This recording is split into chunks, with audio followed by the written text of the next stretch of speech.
Don't push the red button. Welcome back to Night Flight, everybody. This is Judith Boba, and I'm here with Brendan Dean Murphy. His website is brendandeanmurphy.com. He is the author of the book The Grand Illusion, and according to his own words, he is slightly obsessed with unlocking human potential. I wonder how that happened. So, Brendan, welcome to Night Flight. Thank you, Judith. It's a pleasure to talk to you. So, yes, how did that happen? How did you become interested in the field of unlocking human potential? Well, I think I can trace it back to a mystical experience, which really gave me a direct insight into what we fundamentally are, like what a human being actually is. And that happened not long after I read a book, which you've probably read yourself, by Michael Talbot, called The Holographic Universe. And that's been around for a while, as you probably know. It's been since 1991 or 92 when it was published. So I read that when I was about 19 going on 20, and it just blew my mind completely. It just destroyed all my ideas about what reality was and what's possible. And then when I had that first sort of so-called mystical experience, I understood on an experiential level the basic truth of the essence of that message of his book. So yeah, ever since that point, it was just solidified. I just, it's like, well, we're infinite. So why are we living as if we're not? Why are we living these small little lives? Why are we allowing ourselves to be manipulated and controlled? And why would we not want to experience the fullness of that potential that's implied by infinity? So I kind of just ran with it from there. I've never looked back. Yeah. So I think we are at a junction now where it is really not a good idea to give up on our human potential and our self-development. And that is why I invited you, because you wrote an article about why we always quit when it comes to self-development. And I would like to start there, and let's talk a little bit about those stages that we psychologically go through. Yeah, sure. All right, cool. So what you'll find what happens when people try to branch out into something new is that initially, if you can inspire people, they'll start off with a certain level of enthusiasm and excitement. If you can get people excited, then they'll sign up for just about anything, right? And that stage, see, what we're talking about, Judith, for your audience, is the emotional cycle of change, which was a model outlined in the 70s by Kelly and Connor, if my memory serves me correctly. So they were psychologists, and they outlined this process that humans go through when they try to change something in their lives, starting with their self internally. So the first stage is uninformed optimism. You don't really know exactly what you're signing up for, but you're pretty keen, you're pretty enthused, you're pretty excited, and you just want to get in there and start smashing it. And this is obviously, this is kind of like the romanticized phase where we see everything through rose-colored lenses, and we're expecting the best, and we're hoping for the best, and maybe we underestimate the amount of work that might be involved in front of us, and we don't really quite know what we're in for. And then what happens is that as time goes on, we're trying to create a change, we're trying to create this change, we're trying to make it sustainable. We start realizing that it's a little bit harder than we originally anticipated. And now we're sort of learning that, okay, there's this, I've got to do this, I've got to do this, and I've got to do this. And there's these steps and this process, and I'm feeling a bit uncomfortable here, and I'm out of my comfort zone. And that's the stage that they called informed pessimism. Mm-hmm. So that's where we start to actually become aware of what the hell we've signed up for, and what it's going to involve. So basically, in other words, the discomfort starts to actually become a reality, and the personal cost of trying to change this thing is starting to now show up and become evident. So we're starting to get a bit uncomfortable. So it's really interesting. Joe Dispenza's talked and written about this a lot, and we've got this. We all have our own day-to-day kind of state of being. Our thought patterns, our habits that we just run on autopilot. And as soon as we try to change that, it causes an upset in the chemical sort of balance of our bodies, because the cells of your body are fed every day by a cocktail of neurotransmitters, and your brain is just constantly pumping out these chemical messages, and your cells receive them and take them on board, and they adapt to that and they get used to that. And yes, Judith. No, I hate to interrupt my guest. I just wanted to signal. Let's go back to the first phase. Would you say that, let's say, New Year's resolutions fall into that category, where we might do well the first couple of days and then yeah, because we have great intentions, right? And we can execute those intentions for about 2 days before it all kind of falls flat on its face and we realize that we're not really in our comfort zone anymore. Yeah, okay. But the enthusiasm, I guess, if you can keep that throughout the process, that's a very good aspect. But as you said, when, let's say, the painful things start to arise, and yeah, let's say you, I give up smoking. Oh, you are going to have fun. Yeah, you really are. You really are. It's a lot of fun breaking an addiction and a habit. Excuse me. Yeah, so that's it. Like, as a smoker, your body is experiencing and taking in this chemical cocktail every day, and your brain, your body gets used to that, and then it craves that. It wants that. That's its normal. Its baseline functioning is that chemical sort of state. So as soon as you stop that and interrupt the flow of the cigarette chemicals into your body, your cells start freaking out and they're going, what are you doing? You've upset the balance. I'm really not happy with this. And basically, it's like that with everyday habits, like non-toxic habits, things that we just do on autopilot. It's like that same process is going on. You try to break a habit, any habit you can think of that's really entrenched in your functioning day to day, and it is like trying to quit smoking. It is, yeah. Yeah. Or let's say you really want to cut down drastically or even eliminate sugar intake, and then you have this: I want sugar, I want sugar, and the parasites and whatever is connected to that are, they are all happily living in your intestines, and I want sugar. Yeah, that's so right. That's so true. That's so true, because there's a conflict. Like, the part of you that decides I'm going to stop having sugar is this part. It's the prefrontal lobe of the brain. No, that's the most highly evolved part of the brain, and then that is now trying to override every other part of the body, which is telling you, give me the sugar. Come on, bring it back. Bring back the sugar. And you've got this guy here is like running the show, or he's supposed to be, if we live intentionally. And that's where, you need to have some understanding of basic human psychology and what you're going to go through in advance, so that you're prepared, and maybe have some strategies to go with it, so that you can get through the difficult patches as they arrive, because they're going to show up and it's going to get difficult for sure. Mm-hmm. And this neurotransmitter cocktail that you talk about, I think that is important, that people comprehend that there is a chemical process, a biochemical process going on that is trying to stop me.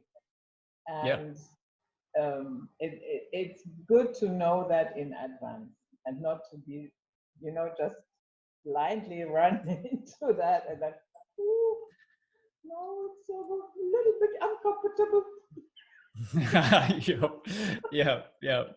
Yeah. Like, then you can go into battle like a warrior. You're prepared. You understand, like, I'm going up against every cell in my body here. And the reason if I fail, it's not going to be, the fault of the world or the people I live with. It's going to be me succumbing to the addiction that my cells have to the way that I was yesterday, to my state of being that I was habituated to yesterday. And that's what's so hard is that every single thought that you think creates a chemical response in the brain. Your brain, from the limbic system, it sends out neurotransmitters. And so you can imagine how many thoughts you have throughout the course of a normal day. You're just constantly feeding these chemicals into your body. So over time, if you're not like one of these people, I mean, even someone like Tony Robbins, who's like all about personal transformation and all about change and just constantly growing, someone like that still has habits that they do day to day. They still have their habits. And if they were to try and break them or formulate new ones, even they would go through a difficult time in doing it, because they have become habituated to a certain way of doing things, and they have their own chemical cocktail going on, and they've got to override that in order to create the next version of themselves. So we're all kind of in the same boat on that. It's a question of where are we living from and how are we approaching this? Is it coming from intentionality in the frontal lobe of the brain, or is it coming from all the addicts in our body, all the cells that just don't want to change? Yeah. So if you go to battle, don't be surprised if the other side shoots back. They're ready, they're waiting, and they're heavily armed. Yes, they certainly are. So, step number 3. So we're kind of approaching number 3 here. This is basically where you're like, okay, now you've gone past feeling a little bit uncomfortable, and now you're like, oh God, this sucks, I'm out. The valley of despair. Yeah, the valley of despair, that's it. So, man, that's where you really need some strategy and basic self-awareness, and it really helps to know this stuff. So having a mentor, something like that, like having an external influence on you who's on board with your agenda and wants to help you get there, like an accountability partner or something, where you're checking in and you're not just relying on your own brain, which is trying to sabotage you anyway. So it's really helpful to have some input from other people who want you to succeed. And that stage 3 is where most people actually fall off the wagon and quit, because it's so hard and so difficult, and they're so far out of their comfort zone now that they can't see far enough ahead into a positive outcome. They can't envision success anymore. They can't see it working out. And the payoffs are now completely outweighed by the costs. So the costs are really heavy now. They're really uncomfortable. All their addict cells are like going mental at them, and the benefits are just non-existent. So this is where most people quit something new, and it depends what it is as to how quickly they get into that stage 3. But that's where you lose most people. Like most sort of entrepreneurs, for example, like some of the people I've worked with over the last couple of years, you can see the psychology playing out in front of your eyes, and it's just like you can only help people so much. And at the end of the day, their willingness to push through the discomfort is actually and sustain it over a period of time, however long it takes. Like you have to have that like almost psychotic mentality of, I'm going to make this work no matter what. I don't care what happens. This will work. In the end, I will make it work. And people who don't have that mentality, they're the ones who kind of fall apart, and they go back into their comfort zone, because it's like, you're like, you got this rubber band around you and you're trying to go over here in a new direction, and that's your comfort zone's back here, and the rubber band's just pulling you back into the comfort zone, and you're trying to get out here. And that's what happens. You have to have that sustained willpower and that warrior mentality, because you're going into battle, and you're going to go through the valley of despair. You're going to walk through the valley of the shadow of death. You're going to go through the darkness. And if you don't realize that this is just a natural part of human psychology and the process of change, then it's going to hit you kind of unawares. And you're going to, like, what happens with a lot of people is they feel like something abnormal is happening, or there's something wrong with them, or they're a failure or whatever. And they'll build a story out of it. But it's normal. It's just normal. You just need to know that this is what's coming when you try to do something new and worthwhile. And like in my observation and experience, most of what's worth doing in life it's challenging. It's not easy. Like all the things that are really worth doing and that really give us fulfillment and a huge payoff and satisfaction take effort and sustained effort. And usually we have to go in a new direction and outside the comfort zone, and we have to fight that rubber band, which is pulling us back. And, you know, that personal ecology. And there's so much going on in a human being and the human psyche. I mean, we've got all these unconscious allegiances to family, to ancestry, to mum and to dad and to grandpa and grandma. And we don't even know it. Like it's all happening on an unconscious level. And we form these beliefs or associations when we're like infants. And we go, oh, mum, you know, you've got this problem. Because I love you so much, I'll take that problem from you.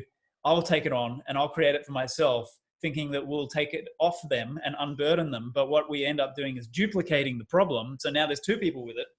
And you can't help people like that, right? But in our naivety, in our good intentions, we try to do these things as babies and children. You know, we have these really noble goals and aspirations because we love the people that, you know, we love our family and whatever. So from very young age, we've got these very strong, emotionally driven allegiances. And that also is a huge part of the rubber band that holds us back in our comfort zone, because it's like, well, mum and dad, you know, they were broke. So as a sign of loyalty to them, I'm going to stay broke too. You know, like that's happening on a subconscious, non-verbal level for people. And they have no idea like what they're actually up against. So it's like, it's not really, you know, it's like, it's not about blaming people when they don't succeed. It's like, if we could just understand that all the different layers of what we're actually tackling in the psyche, it would make it a lot more doable. Yeah. That reminds me of somebody that I knew. He was brought up in a house where the stance always was, we are not that kind of people with business success. We are just not that kind of people. And he tried to be self-employed. Always failed. Always. Like clockwork. Yeah, no matter what it was, no matter what he touched. And even that was years ago. And even then I thought, yeah, I'm not surprised, because with that attitude that they raised you, that is probably the tape that you have still running. Yeah, absolutely. And how many people have that going on in their families, you know, like all these beliefs, and that goes into your core identity. That becomes who you are, who you think you are. You know, I am not a businessman. I am not going to be part of a successful enterprise venture, whatever, because my mum and dad weren't, and our family's just not that way. That's not something we do. So I can't be part of something like that because that's not who I am. And that's all really deeply, deeply embedded. That's like gut level identity stuff. And like, yeah, like that's a part of this whole dynamic of unconscious allegiance as well. You know, we don't want to break out of, because we need to belong. Like humans need to belong so badly, and we don't want to break out of the family. We don't want to be disowned. We don't want mum and dad to stop loving us. You know, like we have all these subconscious kinds of fears and programs playing out in the background. And that's all part of like the decision making that actually informs our decision making process. Like we're not really deciding a whole lot of stuff at a conscious level. It's really all subconsciously decided for us. And so if we have allowed all those programs and beliefs to just run rampant in the background, we have a lot to fight against if we want to change our lives. Like, you know, I've come from a family where it's sort of like, most of us have come from a family where you trade your time for money. You know, you work, or you work for a year on a salary and you'll get paid X amount of dollars, and you're only getting paid for when you're at work kind of thing. Or, you know, you got to show up an X certain number of days. And it's like, we now live in a world where that doesn't need to be the case. But that's the conditioning we have, is go and trade your time for money, you know, $30 an hour or $100 an hour or whatever. But now, because of technology, we can actually set up streams of revenue, multiple streams of revenue that come in while we're sleeping. But most of us psychologically aren't ready to do that, because we've got all this programming and beliefs about who we are and what we should or shouldn't, what we're entitled to, what we're worthy of, what we deserve. You know, like, you know, people get hurt when they're really young and they form a belief like, I'm not lovable, you know, because they got treated badly by a parent, and they go around into their lives thinking that they're unlovable, unworthy of love. And it's like, we got to tackle all these different layers of self or false selfhood, and pull it all apart and replace it with something that serves us and is limitless, really, like, because we're adaptable and we need to capitalize and exploit that, right? Like, you and me are adaptable. We can change all our beliefs. We can change a massive amount of who we think we are. I mean, we still have our core personality elements, you know, that won't really ever change a lot, but we can get rid of all the stories that we've built up around it, you know, and that's all very malleable. But the first step is realizing it's there. Yeah, that's so wonderful that you said that, because I always tell people, ask yourself, who would I be without my story? Yeah, that's a really good question. If you strip that away, so what is left? And then we come to the core. But what you just said, the technology that we have, and even then, if you, let's say you go for it, because I sometimes observe that, you know who Vinny Eastwood is, yeah? Yeah. Yeah. So, and he gets it a lot in the comment section, like people telling him, get a real job. Yeah. And when I read comments like that, well said, good slave, get a real job. But at the same time, those people have no problem with the fact that, let's say, a news anchor has a weekly show at, what do I know, CNN, whatever. They get paid thousands and thousands of dollars. They have no problem with that. That's a real job. Yeah. but if you do it, let's say like Vinny does it, or like we do, no, you're just chatting. That's not a job. Yeah. Information's information, right? Like, but apparently it only counts if you're doing it on the 6 o'clock news. You know, that's sort of that's like that paradigm. That paradigm is the paradigm that's now behind us, and all of those news stations and, you know, TV stations, they're all dying out now. They're all dinosaurs.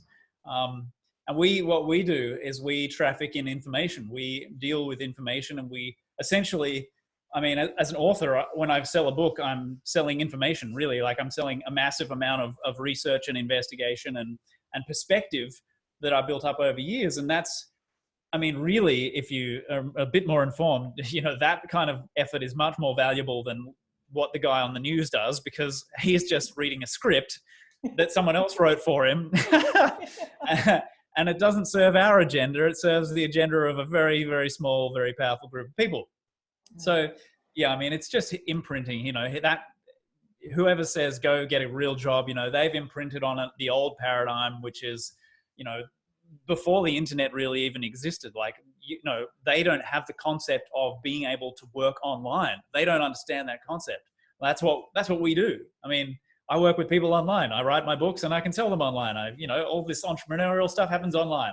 But in the world of someone who was born before 1950, for most people, it's like completely incomprehensible. Like, but they don't have they have a completely different world model. Like, now information is really the currency that we're moving into, more than what, you know, it used to be. It used to be about money and physical items and goods, but we're moving into information as the currency now, and that's just a radical paradigm shift.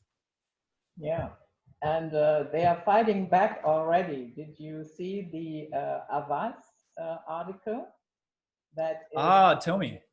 You know, Avaz, Soros, NGO, yeah. And Sure. just as a side note, please don't sign petitions there. Yeah, it's not for the betterment of humanity what Avaz is doing. So anyway, they have an article that said, why is YouTube allowing misinformation about climate change? So very long thing. And long story short, they are pressuring YouTube to demonetize channels that are not going along with the official climate change story. These channels, they should not be searchable, those videos, or best would be to delete them altogether. And Elizabeth Warren, senator from the US, she even suggested recently that people should be put in jail for spreading misinformation like that. That is where we are. That is how frightened they are of information flow that is coming from all directions and that is not going along with their side of the story. Oh, massively, massively. Yeah. Judith, give me 1 second. I'm just going to shut this window here because I've got a lot of noise coming through it. Okay. I'll be back in 1 second. Yes. Okay. So yeah. Yeah, so they have their diapers full. That is Oh, yeah. how I look at it. They're terrified. They're so scared of people waking up and asking questions that it's so obvious. I mean, you know, you're not allowed to question anything about the religion of climate change and global warming. You're not allowed to ask questions about any medical interventions. You know, and in Australia, I think they recently passed some kind of legislation where if a medical practitioner was to, in their job, like a nurse, was to question vaccination or to, kind of encourage critical thinking in people, in their patients, then they would be criminally prosecuted. So it's pretty out of control. Like when you have that level of mind control and thought control and censorship, that should tell people, because that is a hallmark of a fascist dictatorship. That should tell people something's radically wrong. Yeah. It's, the way it is going, it seems to me we are back to the Middle Ages in terms of free thinking.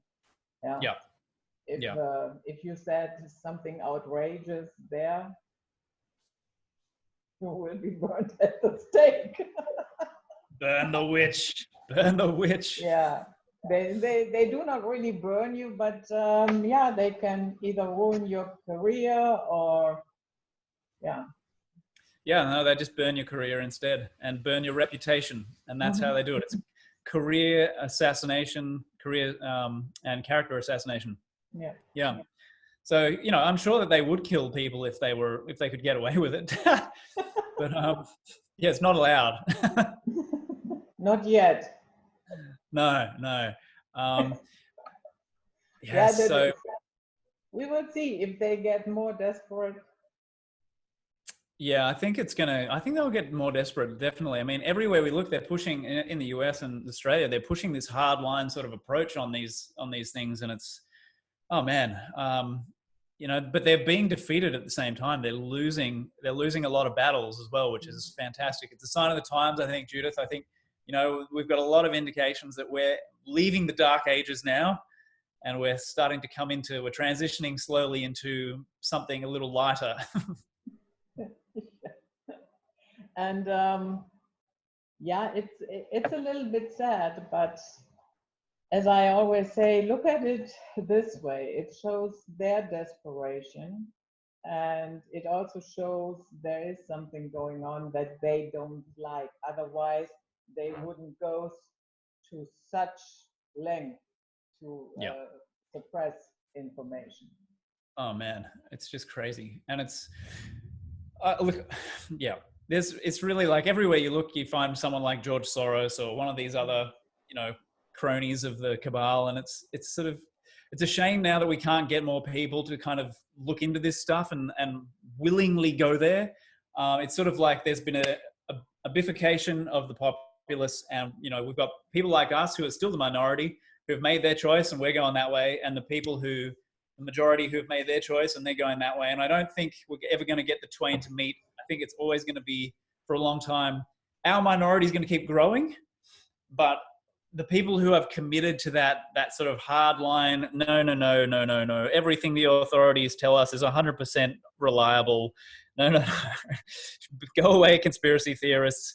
They're never going to change. We're never going to get them on board. So I've really kind of stopped trying. Like, I think I went through a long period of time where I spent maybe 4-5 years quite solidly pulling apart the mainstream false reality, all the stuff they kept shoving down our throats. And I just feel like now is the time where, instead of pointing out continuously, like day in, day out, everything that's wrong and all the stupid crap that they try to get us to believe, it's more useful now to start creating what we want to create. Like, what kind of life do you want to have up here? What kind of experience do you want to have here on this planet? Do you want to keep letting these losers run the show, these psychopaths with too much time on their hands? Or do you want to actually go out and create the kind of world that you want to live in and you would be proud to leave subsequent generations? Like, let's be creative, because I feel like that's where the momentum is now, instead of being reactive and going, oh, there's another conspiracy over there and they're trying to poison us in this way, and then now they're trying to poison, now they're chemtrailing, and it's like, it's never going to stop. It's not going to stop anytime soon anyway. So let's create the solutions instead of being constantly distracted by, now it's coronavirus, and everyone's talking about coronavirus. That's the whole news feed on Facebook is coronavirus. It's like, it's great to be aware, but there's also a point where it's like, it's a distraction. Yes, of course. Yeah. So we need a little bit of synergy. Like, let's be creative and bring ourselves out of the dark ages and create the kind of era that we want to have. And speaking of coming out of the darkness, phase 4 of the emotional cycle of change was informed optimism. So that's the point where, if you push through the third the stage of darkness, the valley of despair, it's because now you're starting to get some results and you're starting to feel good about it. And the habits, you've actually formed some new habits, probably. Your behavior and thinking has actually changed on a fundamental kind of a level. And now you can actually go, oh, this is not so bad. Let's keep going. I think my chances here are actually, they're looking a little better. And then you can move into stage 5, which is eventually stage 5 is success. That's where you've got the fulfillment and you can reap what you've sown. Like, that's where the cumulative benefits of all the hard work and picking apart all the conspiracies and all the lies and all the frauds is now realized in a level of achievement and freedom that you didn't have before, and a new state of being, the new human, because you have to be a new version of you to be able to move into the new reality, right? The old version of you had to occupy that old reality because it created the old reality, and you wanted this new reality over here. So that has to be occupied by a new version of you. And the only way you get there is by changing you on those fundamental levels. That's how you get from A to B. And that's why it's so uncomfortable. And that's why so few people make it. But if we can be aware of ourselves in the process and not be so hard on ourselves and be aware of all the levels and layers that are playing out in the background, we put ourselves in a better position in general, like as individuals and collectively as well, like in the planetary kind of challenge or journey, the hero's journey that we're all on, trying to like establish a level of freedom and a world that's not run by psychopaths. That's the kind of same kind of journey that we're on. Yeah. You already mentioned it, that there will always be people who don't get it. Yeah. And sometimes, let's say you really outline it from A to Z, you have no logic fallacies in it, and you really explain it well, and then you get a dead glance or a reaction. That doesn't make sense. You come to a point where you think there's nobody at home. Nobody at home. So what do you make of the idea that we have NPCs here? That we have what, sorry? NPCs, non-player characters. Yeah, that's been floating around recently. Man, well, how are you defining an NPC?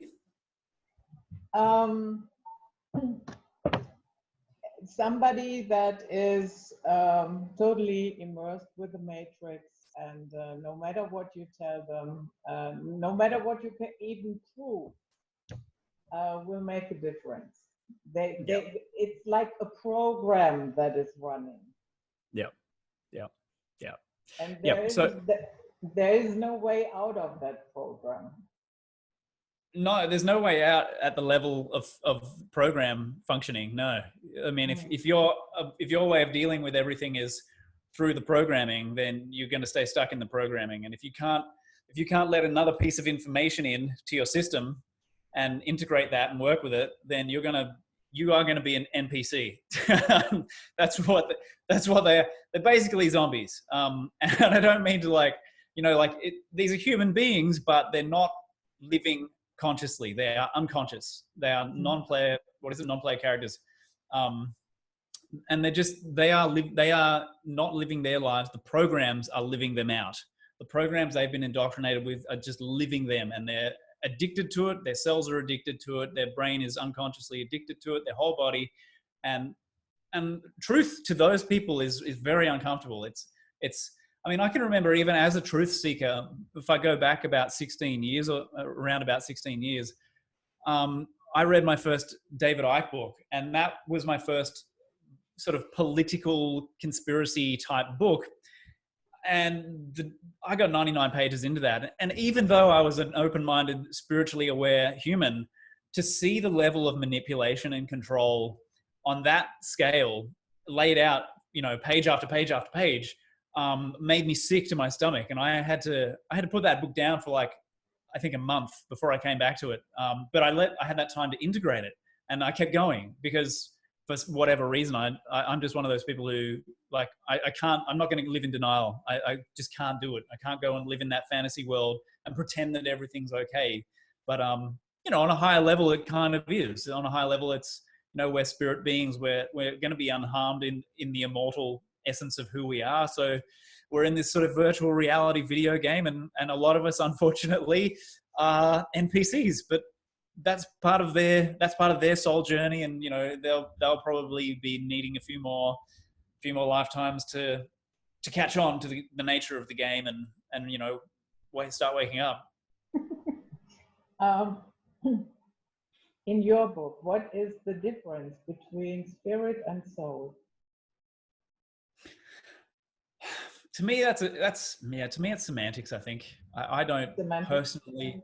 Yeah, I mean, I see people use soul in one way, and then this guy over here says soul in a completely opposite way, and this guy says this is what spirit is, and it's like, to me, it really is a matter of classification. It's a classification issue, and everyone has their own system for doing that, like breaking it all down. I just kind of look at the different levels and layers of who and what we are, and I don't necessarily have a hard and fast definition of soul and spirit. A human being to me is composed of many, many, many different elements, different aspects, different layers. And we are a field. We're nested energy fields. We've got a physical body, we've got an etheric body, we've got an emotional body, we've got a mental body, we've got a causal body, and on and on and on it goes. So it's sort of like, how are you going to classify all this and pull it apart? To me, I haven't made an effort to really go, this is spirit and this is soul, because to me, it's not really important. Okay. Yeah. So I totally agree, we have to build a better world ourselves. We cannot vote in a better world. That will never function. So how do we do that? How do we build a better world? Mm-hmm. Oh, the question of the ages. I'm glad you're keeping it easy for me, Judith. Yes. Just very surface level chat. Yeah. When are we going to get to the deeper stuff? Yeah, I think it's simple, but I don't think it's easy, because the better world is dependent on us. It's contingent on a human being's choices as to how they want to function and live in the world. Mm-hmm. And then we have millions and millions of human beings who all have to make day-to-day choices of who they are and how they want to show up in the world. And it's like, if you're saying you want a better world, then you really need to make a better version of you. That's where it starts. It's like, you know, this is what I was getting at with pointing at all the conspiracies going, oh, here's this and that, and now they're doing this, now they're doing that. It's like, yeah, we know we're manipulated. We get it. Now, what are you going to do to become something that outgrows this whole system of manipulation? Like this is how I work with people. This is what I'm doing with my work with people in groups and one-on-one, and with the DNA activation, the sound work, and Evolve Yourself is exactly that. I'm helping people to actually evolve into or mutate into a new version of humanity, a new version of themselves that is no longer responsive to the usual controls and manipulations. So we're outgrowing the system. That's the only way to do it. Like the revolution has to start internally. Mm.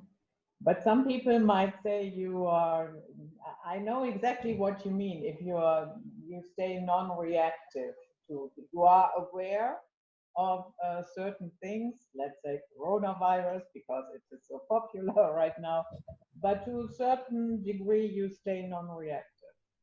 You certainly do not go into panic mode. And it is also not the only thing that you are researching. So yeah, you can spend days and weeks doing that.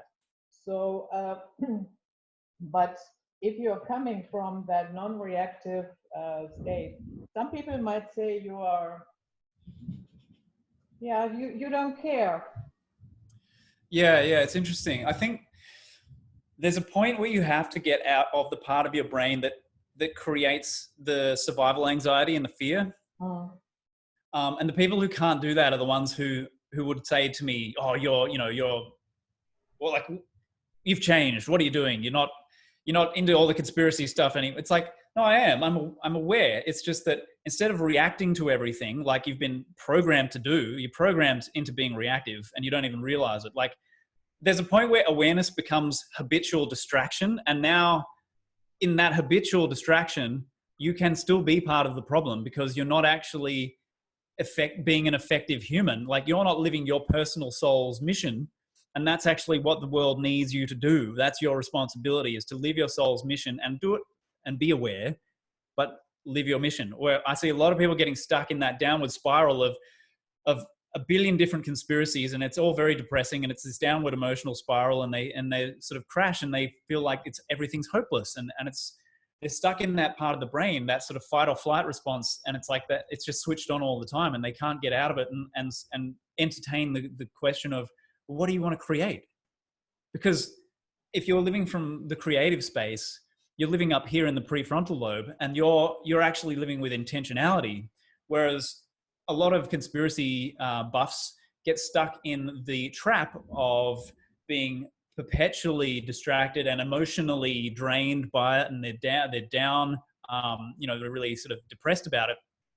And from that place, they can't be effective. They can't think of solutions. They can't think creatively because they're living out of the lower parts of the brain that don't create those solutions, that don't have that creativity. They're reactive. Those parts of the brain, like the limbic system, the mammalian brain, and the reptilian brain, they're reactive, and they are not going to provide us solutions at a higher level to the problem that we've got now. They're down here at the level of the problem, going, we've got all these problems, and it's like, yeah, okay, what are you going to do about it? And that's where it's like, okay, we have to actually evolve. We have to evolve to a level where the problems actually kind of start solving themselves, and you start seeing them in a whole new light, and you realize, oh, I'll just, instead of being reactive, I'll respond. I will respond intentionally. I will respond to what needs my energy. If it doesn't need my energy and input, I'm not touching it, because I've got a friggin' mission. I'm on a mission. I'm here to change the world. I'm here to help millions of people, and I'm not going to let all these endless distractions continue to pull me off course. So it's a very different headspace to operate in. Yeah, and you get another bone every other day. You know, when I look at January of this year, first it was #World War III, the Iran situation, yeah? So yeah. Then that boiled down a little bit, then coronavirus. Now you can start panicking. Then this stupid— peace plan for the Middle East that Yeah, okay. And now Japan is set to release 1.2 million tons of radioactive water into the ocean. So they throw you a bone every other day, Yep. and you can wear yourself out. You know what I mean? Yep. There Yep. is no end to this. No. And you know about it, you rant about it, but there's no solution. That's right. And if you can't personally be a part of a creative solution to something, then you may as well, I mean, for pragmatic purposes, you may as well just get on with living your life and do something useful. Because if you can't be part of a solution for one of these big problems that they're throwing at us, constantly throwing us these bones, it's like, take your attention off it because you're not solving anything. You're feeding energy into it and achieving nothing. So go do something useful with yourself. What is your mission? What are you contributing to the world from your soul, from your heart? What are you giving that's going to help override all this crap that they keep throwing at us and help everybody grow beyond it into a whole new paradigm and way of being on the planet? That's our challenge. Yeah. Would you think that those people who are coming more from that point of view that, okay, I know about it, I do not react, um, that they have a better chance, let's say, to overcome the coronavirus, to survive? We will see. I said it can go either way. Maybe in 2 weeks we will no longer talk about it, or yeah, they are trying to get rid of a huge chunk of the population, which is also possible. At this stage, a lot of things are possible. Yeah. So, do you think that that attitude is more helpful? Being in fear is just it's never helpful. It's Yeah. just gonna undermine your immune system. It puts you into stress, it puts you into fight or flight. It just, there's no, on a health level, there's no good that can come from that. I mean, it's just, okay, some people might get infected by coronavirus. I think from what I've seen, the number is relatively small in the grand scheme of things.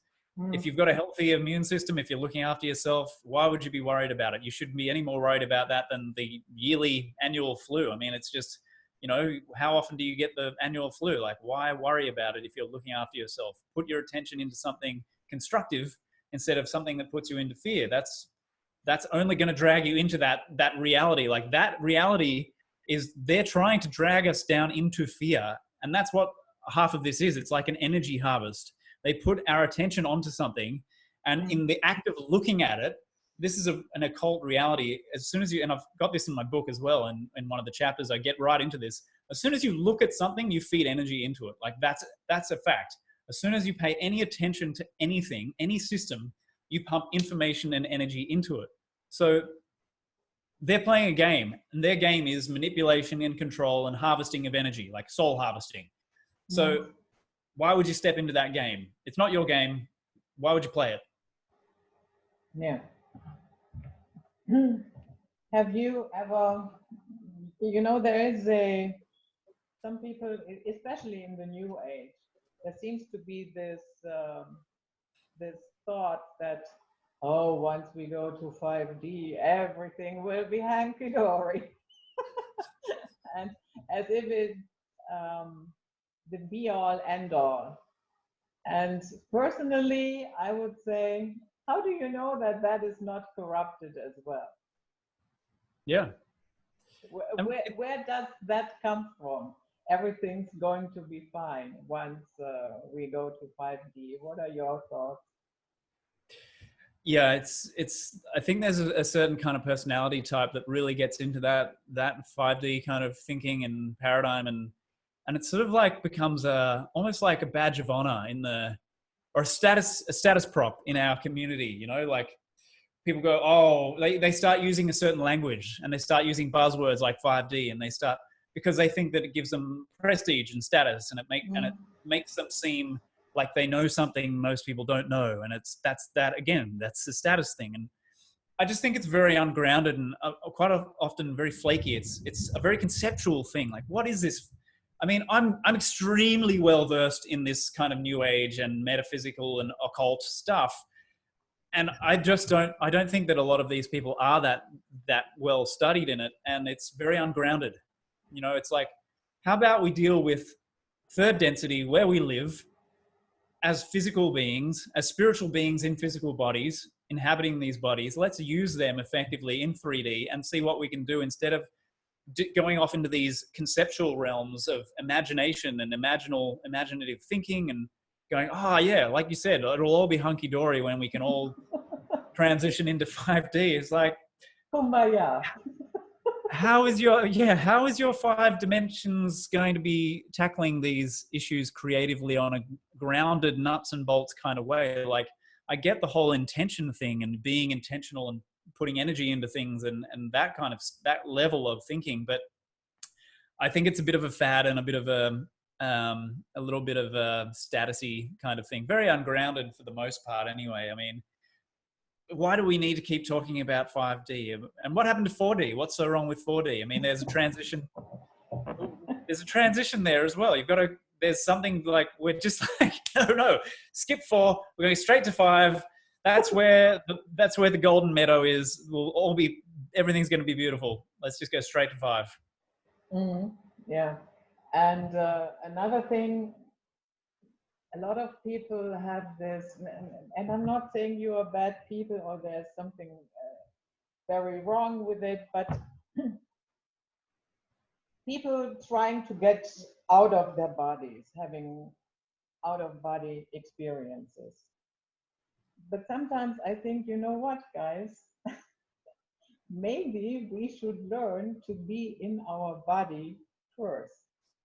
You know, not always here. Yeah. Be in your body, experience that.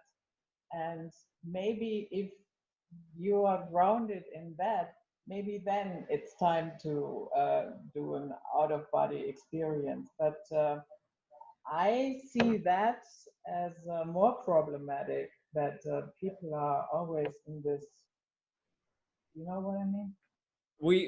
I think we're very dissociated. I agree. And we're very, collectively, we're very traumatized. And the more traumatized people are, the more they get out of their body. It's like, it's a defense mechanism, right? It's a protective mechanism. So the more traumatized and messed up we are, the more outside of ourselves we are, and the more we're going to be living out up here and up in our heads and in our intellect, and really not present in our bodies. And I know from experience how that works and how that plays out, because I've done it myself. And our challenge is not to ascend. It's not to ascend to 5D. It's inscension. We need to inscend into our bodies, because that's the only place that we can resolve the trauma. That's the only place that we can deal with what's built up in our cells, all that cellular trauma and damage and all that energy that's waiting to be transformed and released. That's where we have to deal with it, is in the body. And there's a lot of like head tripping stuff out there. Like, people want you to go meditate and sit in full lotus position and leave the world, like get away from it all, escape from it all. And there's a lot of escapism that's dressed up as spiritual progress and being evolved, when what people are unconsciously doing is escaping from their unresolved issues. And so for me, it's all about coming back into the body, because that's where a spiritual person then becomes effective in the world. And the world needs us to be effective because we've made a friggin' mess of it. Yeah, it's not about sitting in lotus position and say every 30 minutes. No. And what are we supposed to do if we have tight hips and we can't sit cross-legged like that for more than 2 minutes?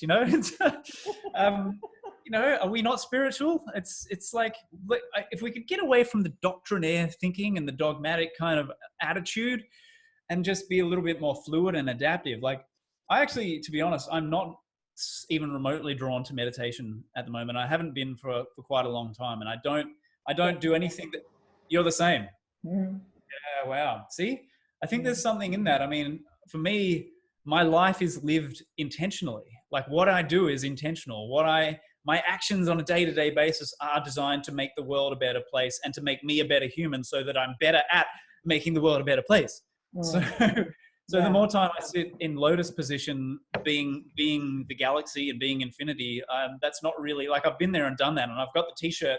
I don't need to keep doing that. I know the foundation. So, like, for me, it's about creating from an embodied, grounded perspective as a spiritual being. I think you're onto that. Yeah, what I will do is I live in a sanctuary, and when I go out and I take walks, I do that. Yeah, some people call it walking meditation. It's just that I'm here. I'm here in this moment now, and as much as possible, I will not run 2 days into the future or 5 years back or whatever. I'm just walking. I'm paying attention what is going on around me. I honor the bushes, the trees, the birds, whatever. You know what I mean. That I will do, but sitting there in my room and humming, no. Yeah, I think that the momentum is with people like us. You know, the momentum is, the energy now on the planet is to create change, and it's an outward expansion, you know, from the inside out. And that's why it's so crucial that we are in our bodies, and that we've dealt with our shit and got our stuff, like, resolved and healed and all that, because the energy is to create from the internal outwards now, and create a world based on the values that we have, rather than the values that the 0.0001% have, which are complete opposites. But they're helping us to realize, through their psychopathy, they're helping us to realize and to grow, really. Like, our challenge is to grow from within out and create from that place. And I think sitting in a darkened room, getting all galactic and cosmic, there was a time for that for me, and that was when I was in my early 20s, and that was a long time ago. So now it's about doing, it's about action. Yeah, and there is a line of thought that if one person changes their attitude, or it changes, it's a ripple effect. You know what I mean? Something changes for the collective, even if the collective doesn't notice it. Would you say there's something to that? Yeah, I definitely would. I wrote about that. I drew a point. I made a point of drawing attention to that in my book, which is The Grand Illusion, for your listeners. And there's been a few studies done that have really supported that idea. Like, Rupert Sheldrake wrote about it in his book, where he talked about formative causation and morphogenetic fields, and this idea of sort of like this accumulated momentum in the collective psyche or collective energy field of the planet. And it's like you said, you know, it only takes a certain one person to do an action, or a certain number of people to do an action, and then all of a sudden is like a critical threshold point that gets reached, and boom, all of a sudden it becomes available to a whole host of people without any effort, without any intention. It's like, you know, there's a story about the 100th monkey, you know, so the monkey that went and washed the sand off the rice. And, you know, that's been debated as, you know, it may not be entirely accurate, that's what happened, but, you know, these other monkeys suddenly on other islands that were totally unconnected, they suddenly started doing this behavior as well, and nobody had ever seen it before. And it, you know, it turns out that it's true. Like, we've got experiments that show, like, rats run a maze faster in subsequent generations than they, or, you know, maybe not even related rats, but other rats, because they're part of the same collective gene pool and part of the same morphic field. So as soon as they reach a critical threshold, like, of running the maze successfully and getting to the end, that information is stored in the collective field, and it becomes available to all of the rats, and suddenly all of the rats start showing improvements in getting to the end of the maze. They get to the cheese quicker because the information is there, whereas the first generation didn't have that knowledge. They didn't have the information. They had to learn the hard way. But the 2 or 3 generations down the line, it's part of their collective morphic field, and they don't need to learn through so much trial and error. They can just go get the cheese straight away. And that's playing out on a collective scale for all of us as well, you know? Mm. I know one subject that you also go into is science and the occult. So what is the connection there? Ooh, I think a lot. Yeah, I think a lot. And there's a lot of connections. If you look at what occultists have been doing, particularly some of the theosophists that I point to, they have kind of essentially they've extended science. They've extended the scientific method, and they've extended the realm of scientific pursuit and investigation. And so ultimately now we've reached, in the 21st century, we've got to a point where we've got all this technology that can start showing us visually what these people have been, what seers and psychics have been able to see for millennia. And now we can start to see it as well through technology, which we know doesn't have visual hallucinations and it doesn't have fantasies. It's showing us something that's there energetically, as one example. So, you know, we can investigate a lot of occult ideas now in ways that we couldn't before because of the development and progress of technology. So we can see the human auric field. We can see the etheric aspect of the auric field in, you know, Curlian photography, for example. And then other people like Harry Oldfield came along and they developed it and took it further. And now we can see to a certain extent, maybe thought forms. We can see if someone imagines a ball of light above their head, and I mentioned this in the book. This is an experiment I talked about where they thought about internally. They didn't say anything about it, but they thought about a ball of light, and then suddenly a beam of light showed up, a column of light manifested. And you know, they've done experiments in telepathy where people have mentally sent an image of a shape like a triangle to a recipient whose energy field is being scanned by the Kirlian device, and in the field around their finger or thumb, that shape has actually shown up and manifested in a completely bizarre and abnormal way that you would never in a million years expect under normal conditions, but you can transmit this information. So we have technology to now show us the effects of our thoughts on each other. We can prove that we can transmit information and send messages to each other. And, you know, I think chapter 6, I got into Leadbeater and Besant's investigation into subatomic particles and quarks. And that was, to me, one of the most interesting things that I've seen in the realm of the occult, because they essentially psychically were able to witness and actually draw in high detail subatomic particles called quarks, which hadn't even been discovered yet. I don't even think they'd been postulated at that point in time. And so, you know, it's just fascinating to see that we've got the ability now to reconcile a lot of this sort of obscure, weird, esoteric stuff. And we can say, oh no, well, actually, you know, 21st century physics or 20th century physics is actually starting to verify this. And, you know, we've got this electronic device that can show you that there's this serpent-like being that's wrapped itself around you and is causing certain symptoms. Like, and I did talk about this, may have been book 1 or 2, but they had a scan using Oldfield's technology, PIP technology, of a guy who was reporting these symptoms of being choked, and he was coughing, and he was hearing voices, and he was talking to someone who wasn't there. And they scanned him, and on the readout on the field, you could see in his field there was a snake-like shadowy object that was wrapped around him and causing him to, it was actually constricted around his throat and was causing the sensations of being choked and this kind of stuff. But if we didn't have the technology, they would have said, oh, he's crazy. You know, he's crazy. He's schizophrenic. He's insane. He's lost his marbles. You know, he's talking to someone who's not there. But now we can say, oh, well, actually, there is something there. It's just outside of the realm of our normal frequency perception. And if you can get a competent psychic or seer to check it out, they'll be able to verify what the machine is showing you as well. So there's massive, just endless overlaps between the occult and the world of science and technology now that a lot of people just aren't aware of. I really got right into that in book 1 and book 2 as well. What you just mentioned, that reminds me a little bit of entity attachment. Yeah. And I know there are quite a number of people out there that remove it for you.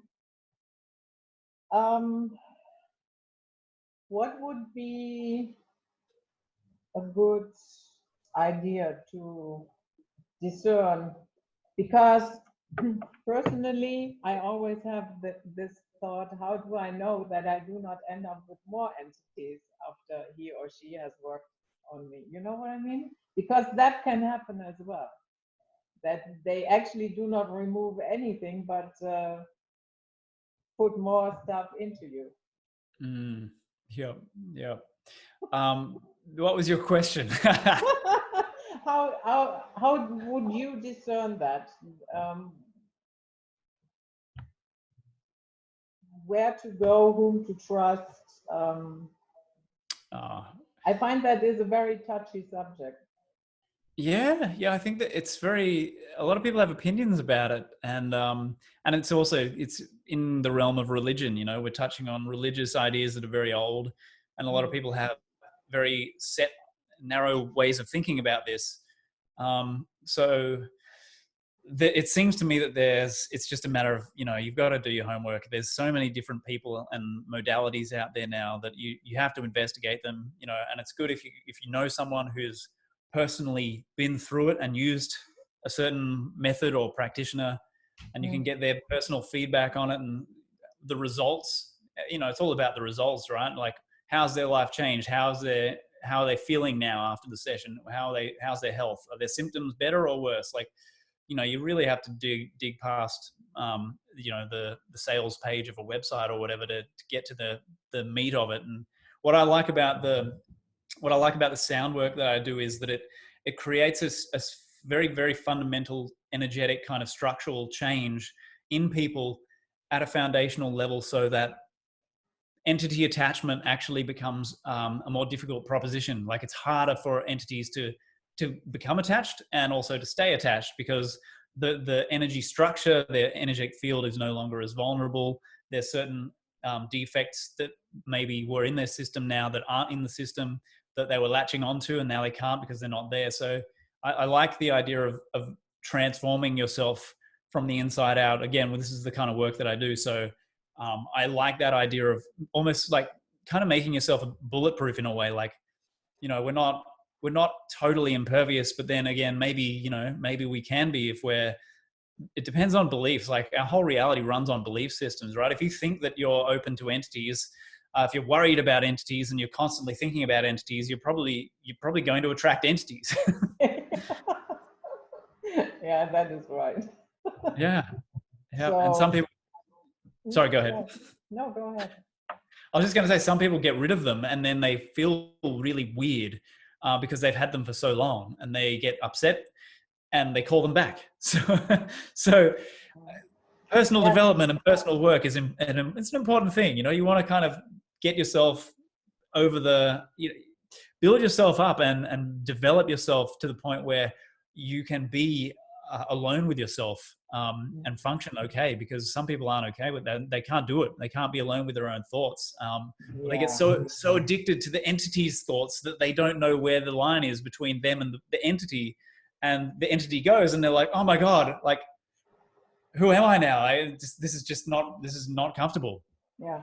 Or they need a constant distraction, Yeah, a phone, a book, if it even is a book, yeah, yeah, yeah, or something must be going on, something where I can fiddle around, and that is also a good.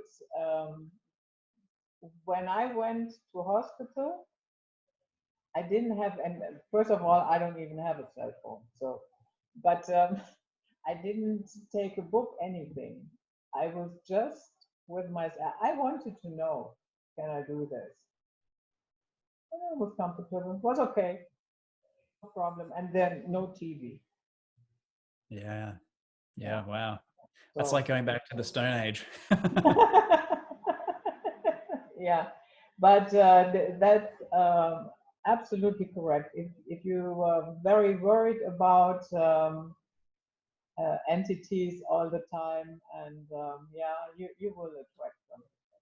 Yeah, it's a funny thing, you know. You can sort of go too far one way or too far the other way. Like, if you're walking around in your ego and you're saying you're telling yourself things like, oh, you know, I'm the most powerful being, you know, I'm the most powerful, biggest, baddest dude there is, then another entity that picks up on that might feel like a challenge and might take that as a challenge and as an invitation to come and inhabit your energy field and manipulate you and harvest your energy. I mean, it's a very strange thing. So there's like confidence and there's overconfidence. It's sort of like you don't want to be in fear, but you also don't want to be arrogant and inviting challenges from whatever's floating around out there, because your thoughts are broadcast, so they get picked up by God knows what.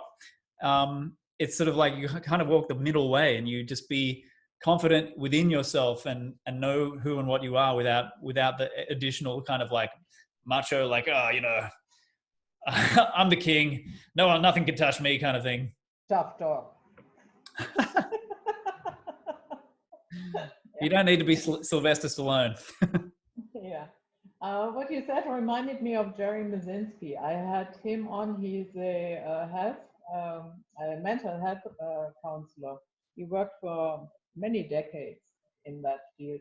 And he came to the conclusion that schizophrenics are actually attacked by entities. That it has nothing to do with a chemical imbalance in the brain, that those voices, because he said when you listen to them, it's coherent. It is as if you're listening to only one side of a telephone conversation. Yeah? Because if it were just hallucinations, that would be all over the place. But Yep. because it is coherent,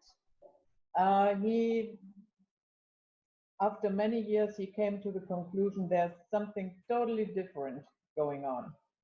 And so he reported that one gentleman, he got rid of his voices. He was successful. And then he actually called them back because he felt lonely. Yeah, that's what I was saying. Yeah. Yeah. Yep. Absolutely. Yeah, So misery likes company. yeah, that's right. Yeah.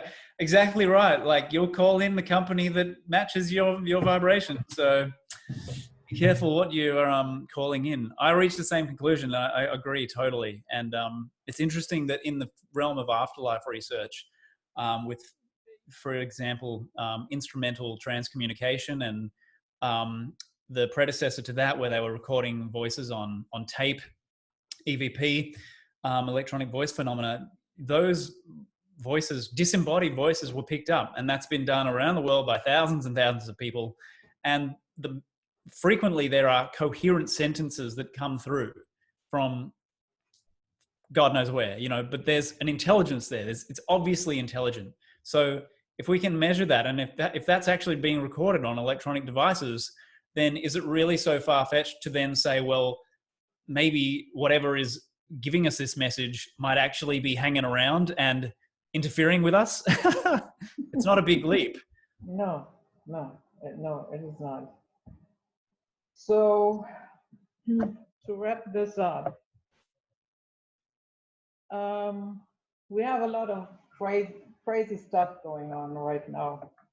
And at the same time, we have a minority that is going faster and faster and developing other things, interested in other things. We have these parallels going on. And yes, we are a minority, I know, and it probably will stay that way. But where do you see things going in the bigger picture? Will because it feels to me like it's going fast, and both sides are trying to outpace each other, and the bones that they are throwing at you, here, another distraction here, you can panic here, and look here, you will be exterminated in the next couple of months. Where do you see it going? Well, what depends on your time frame, I think. Oh, okay. How far into the future are you looking? Yeah, let's say the next 5 years. Oh, okay, yeah. Oh man, I think we'll see increasing indications that we are winning the battle, winning the war. Mm-hmm. I do. I think that there will be a commensurate response to that from the psychopaths as they try to hang on to whatever's left. Yeah. Um, it's interesting because so much of humanity now is experiencing this collective awakening of conscience and care, and at the same time, the elite are hijacking that and directing it into very unhelpful, counterproductive, like neo religions, like global warming is going to end the world, and all this sort of stuff that Greta they do. Thunberg, yeah. It's just like, so it's interesting because it's like, okay, so humans wake up a bit and then they get hijacked a bit, and then it's like the control system responds and comes Mm. back with another punch, and it's like, I think that's going to get more and more accentuated, and we'll probably see.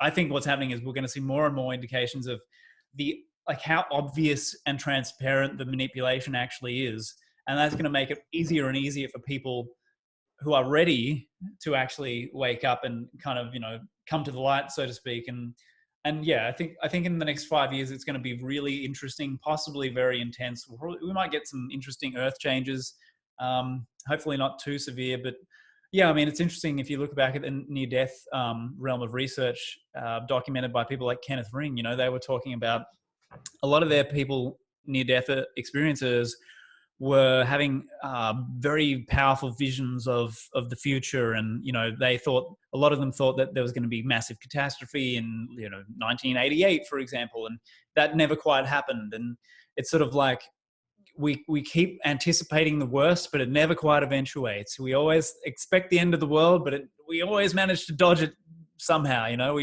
We figure out a way around it, and you have people saying, "Oh, we're on a positive timeline now," and all this kind of stuff. And it's like, I think they're tapping into the sort of the momentum and the collective and the attitude shift and the change in our openness and our concern and care for each other and for the environment now. And you can see with what's happening in France and all the protests, and people are uniting and banding together, not always in very constructive ways. Like, we're still very susceptible to being manipulated and lied to, and you can see that in ways we've already mentioned. But yeah, the next 5 years are going to be fun. I think very, very interesting. Never a dull moment. So the challenge is always going to be to stay centered and to operate from our center and respond instead of reacting. Yeah, yeah. Wonderfully said. Thank you so much for coming. I had a Oh, lot of been a fun. pleasure. Me too. Thank you, Judith. I've enjoyed it thoroughly. Yeah, and I hope you will come back. For sure, for sure. And I will let you go now. I Well, will thank you. start And my day. You will finish yours. thank you. I appreciate you starting early for me. Yeah, I don't think I Yeah. would have been able to do 8 o'clock. Yeah, I many times when I was still in the workforce, I had to start at 5 o'clock in the morning. Wow. Yeah. I've heard of it. And so, yeah, getting up at 3 a.m., that was nothing strange to me. Wow. Wow. You're tougher than I am. Because, I need time to get ready. I need to take my shower, do my hair, get dressed, have a cup of coffee or whatever.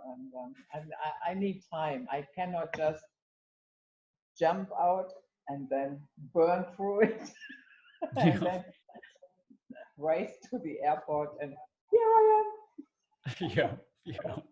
Yeah. Oh, yeah.